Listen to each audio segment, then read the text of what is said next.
ನಮಸ್ಕಾರ ಸ್ನೇಹಿತರೆ, welcome to my channel simple ಆಗಿ ಒಂದು ಆರ್ಟ್ ಆ್ಯಂಡ್ ಕ್ರಾಫ್ಟ್ಸ್. ಈ ವಿಡಿಯೋದಲ್ಲಿ ನಾನು ನವರಾತ್ರಿ ವಿಶೇಷವಾಗಿ ಸರಸ್ವತಿ ಪೂಜೆಗೆ ಸಂಬಂಧಿತ ಎರಡೂ ರೀತಿಯಲ್ಲಿ ಸರಸ್ವತಿ ರಂಗೋಲಿಯನ್ನು ಯಾವ ರೀತಿ ಬಿಡಿಸಬಹುದು ಎಂಬುದನ್ನು ತಿಳಿಸಿಕೊಡುತ್ತಿದ್ದೇನೆ.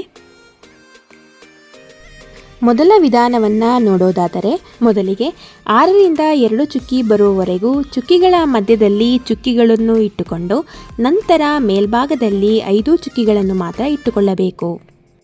ಮೇಲಿನ 5 ಚುಕ್ಕಿಗಳಲ್ಲಿ ಮೊದಲನೇ ಚುಕ್ಕಿಯಿಂದ ಸುರುಳಿಯ ರೀತಿ ಸುತ್ತಿ ಕೆಳಸಾಲಿನ ಮೊದಲನೇ ಚುಕ್ಕಿಗೆ ಸೇರಿಸಬೇಕು.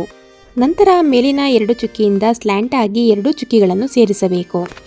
ಇದೇ ರೀತಿಯಾಗಿ 3ನೇ ಚುಕ್ಕಿಯಿಂದ 3 ಚುಕ್ಕಿಗಳನ್ನು, 4ನೇ ಚುಕ್ಕಿಯಿಂದ 4 ಚುಕ್ಕಿಗಳನ್ನು, 5ನೇ ಚುಕ್ಕಿಯಿಂದ 5 ಚುಕ್ಕಿಗಳನ್ನು ಸೇರಿಸಿಕೊಂಡು ಸ್ಲ್ಯಾಂಟ್ ಆಗಿ ಗೆರೆಗಳನ್ನು ಎಳೆಯಬೇಕು.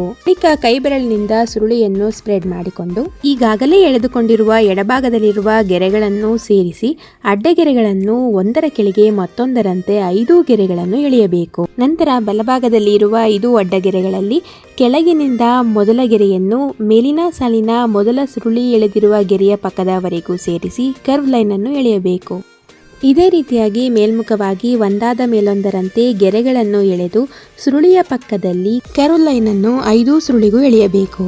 ಕೊನೆಯದಾಗಿ ಈ ರಂಗೋಲಿಗೆ ಅರಿಶಿಣ ಕುಂಕುಮದಿಂದ ಚುಕ್ಕಿಗಳನ್ನು ಇಟ್ಟುಕೊಂಡರೆ ಮೊದಲನೇ ವಿಧಾನದಲ್ಲಿ ಸರಸ್ವತಿ ರಂಗೋಲಿಯು ಈ ರೀತಿಯಾಗಿ ಕಾಣುತ್ತದೆ. ಎರಡನೇ ವಿಧಾನವನ್ನು ನೋಡೋದಾದರೆ, ಮೊದಲಿಗೆ 6 ಸುರುಳಿಯನ್ನು ಒಳಗೊಂಡಂತೆ ಕಾಮ ರೀತಿಯಾಗಿ ಗೆರೆಗಳನ್ನು ಎಳೆದುಕೊಂಡು ಕೈಯಿಂದ ಸ್ಪ್ರೆಡ್ ಮಾಡಿಕೊಳ್ಳಬೇಕು.